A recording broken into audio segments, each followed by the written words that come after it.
प्यारे देशवासियों, नमस्कार। आज संतोष मलिक जी की एक चुनाव आयोग के प्रति गंभीर चिंता मैं आपके साथ साझा करना चाहूँगा। चुनाव आयोग, जैसे कि आप बहुत लंबे समय से सुनते आ रहे हैं, लंबे के काफ़ी टाइम हो गया है कि चुनाव आयोग यानी निष्पक्षता से काम नहीं कर रहा है, ऐसी बातें पूरे देश भर में चल रही हैं। कोर्टों में भी, अदालतों में भी इनके खिलाफ केस चल रहे हैं, लेकिन कोई ठोस समाधान अभी तक निकला नहीं है। अभी रणजीत सुरजेवाला जो कांग्रेस के नेता है, उन्होंने हाईकोर्ट में एक रिट डाला था, यानी जो महाराष्ट्र और हरियाणा के चुनाव के बारे में काफ़ी लंबी मतलब ये दौर चला है कि भाई यहाँ पर धांधली हुई है, दोनों जगह वो वोटर लिस्ट में भी हुई है, प्लस ईवीएम मशीन में भी हुई है। इस किस्म की लगातार रिपोर्टें आ रही थी, मगर कोई ठोस कदम अब तक नहीं हुआ था। एक बार हाईकोर्ट चंडीगढ़ से यानी जो आदेश जारी हुआ था, जजमेंट आया था, उसके खिलाफ कानून बना दिया था। चुनाव आयोग ने सरकार से मिलकर कानून बना दिया, तो वो मामला अभी तक ठंडे बस्ते में ही था। उधर दूसरा, इनकी जो चयन प्रक्रिया है, यानी चुनाव आयुक्त या मुख्य चुनाव आयुक्त को अपॉइंट करने की जो प्रक्रिया है, उस पर भी सवालिया निशान लग रहे हैं काफ़ी लंबे समय से।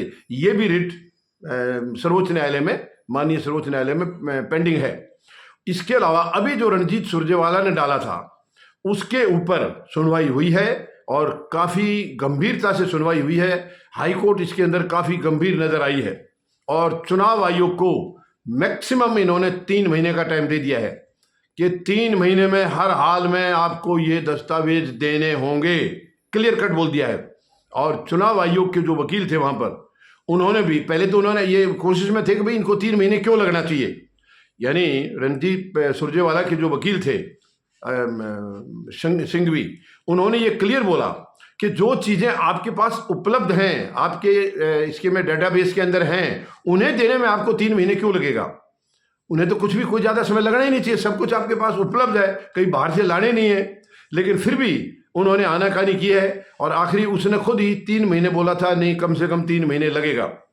अब माननीय उच्च न्यायालय ने ये आदेश दे दिया है कि 3 महीने के अंदर हर हालत में आपको ये लाना होगा, ये डॉक्यूमेंट देने ही होंगे, इसमें गुंजाइश नहीं है। यानी जिस किस्म से माननीय उच्च न्यायालय का जो एटीट्यूड लगा है, वो एक दिन भी आगे जाने नहीं देंगे, ये क्लियर हो गया है। तो क्या इसमें राजीव कुमार, जो अभी मुख्य चुनाव आयुक्त रिटायर हुए हैं, यानी अभी हाल में रिटायर हुए हैं 18 फरवरी को, क्या उनको मुसीबत आ सकती है इसकी, क्योंकि उन्हीं के कार्यकाल का है ये जो रिपोर्ट मांगी गई है, ये उन्हीं के कार्यकाल की है। तो क्या उन्हें भी समस्या हो सकती है? हालांकि ऐसी बात नहीं है, कानून तो कानून है, वो रिटायर हो गए हैं, तो क्या ऐसा थोड़ी है कि वो कानून उसके लिए लागू नहीं है। भाई उनके टाइम की अगर कोई ऐसी कुछ मिलती है, मतलब गलत कोई प्रक्रिया मिलती है या कोई गलत चीज़ें, गलत प्रैक्टिस उसमें पाई जाती है, तो उसको वो भुगतना होगा उनको हर हाल में। तो अब ये बातें चल रही हैं, क्या ऐसी बात तो नहीं हो जाएगी, ज़्यादा गंभीर हुआ तो क्या राजीव कुमार को वहाँ से बुला के जेल तो नहीं भेजा जाएगा? तो ये तो समय की उसमें है, मतलब क्या होता है क्या नहीं होता है, कितना गंभीर मसला बनता है, वो अदालत के ऊपर डिपेंड करेगा।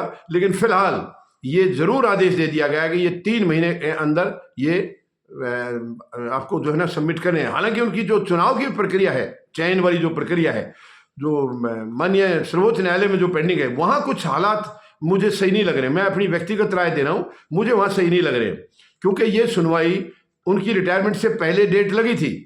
प्रशांत भूषण इसके थे, एडीआर के वकील थे, तो इनको पहले निपटा देना चाहिए था। मुझे नहीं मालूम माननीय सर्वोच्च न्यायालय के सामने क्या परेशानी रही है, वरना 18 को इनको रिटायर होना है, उनकी जगह नियुक्ति होनी है, तो उनको पहले जो तारीख लगी थी उसको बढ़ा दिया 19 फरवरी, और फिर 19 को भी सुनवाई नहीं की गई। तो यहाँ थोड़ी सी संदेह की गुंजाइश तो आ रही है कि आखिर ये क्या वजह है कि ये सुनवाई उस दिन 19 वाली को भी क्यों टाल दिया गया। और सरकार ने अपना काम कर दिया, सरकार ने जो अधिकार अपने हाथ में ले रखा है एक कानून बना करके, हालांकि वो गलत है, कानून वो बिल्कुल गलत है, वो उस कानून का कोई मतलब नहीं है। उससे तो सीधा है आदेश पारित कर दो वहां से कि भाई हम अब इनका कार्यकाल खत्म हो गया, हमने दूसरे को लगा दिया, एक आदेश दे दो, काम खत्म है। क्योंकि आदेश में और इस कानून में कोई फर्क नहीं है। इस कानून में एक विपक्ष के नेता हैं, एक प्रधानमंत्री हैं और एक उन्हीं के कैबिनेट के हैं, तो 2-1 से फैसला होना है, तो उसका कोई औचित्य नहीं रह जाता है। यानी इसका ये जो प्रक्रिया एक टोटल के लिए बनाई गई है, उसका कोई औचित्य नहीं है। सरकार ने ही फैसला देना है तो सीधा आप अपॉइंट कर दीजिए, अब गजट नोटिफिकेशन में लगा दीजिए कि फला को हमने मुख्य चुनाव आयुक्त नियुक्त कर दिया, काम खत्म। तो उसकी सुनवाई भी माननीय सर्वोच्च न्यायालय में टाल दी गई है। तो वो भी एक थोड़ा सा संदेह के घेरे में तो आता ही है। मैं माननीय सर्वोच्च न्यायालय पर कोई दोष नहीं लगा रहा हूं, लेकिन जो हो रहा है सामने जो दिखता है, वो मुझे जो महसूस हो रहा है उसको तो बताने का मेरा अधिकार है। तो मुझे लग रहा है कि वो अब शायद मामला ठंडे बस्ते में चला जाएगा।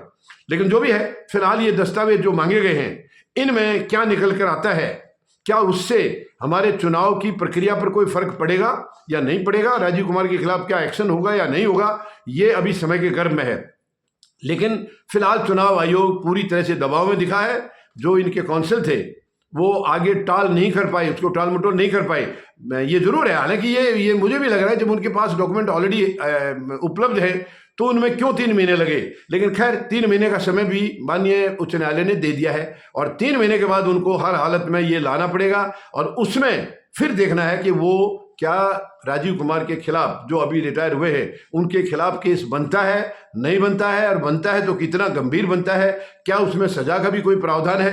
तो ये पहले तो ये दस्तावेज देखने के ऊपर बात है, उसके बाद माननीय उच्च न्यायालय क्या फैसला लेते हैं, क्या वहीं पर फैसला हो जाएगा या फिर चुनाव आयोग सर्वोच्च न्यायालय जाएगा, ये अभी कहना मुश्किल है। तो अभी पहले इंतजार करते हैं कि इनके दस्तावेज फाइनली कम से कम इन्होंने हाँ तो किया, नहीं तो ये दस्तावेज दे ही नहीं रहे थे। ये तो दस्तावेज जहां देने की बात आती थी वहां कानून बदलवा देते थे। तो अब शायद या तो कानून बदलाने की गुंजाइश इनको नजर नहीं आ रही है या कोई प्रेशर अलग किस्म का होगा। जो भी है, फिलहाल अभी देखते हैं कि ये 3 महीने के बाद या 3 महीने के अंदर अंदर जो दस्तावेज आते हैं उनमें से क्या निकल के आता है, माननीय उच्च न्यायालय का क्या एंगल रहता है और केस फिर किस दिशा में जाता है, ये उसमें देखने को हमें मिलेगा। धन्यवाद। जय जवान, जय किसान, जय हिंद।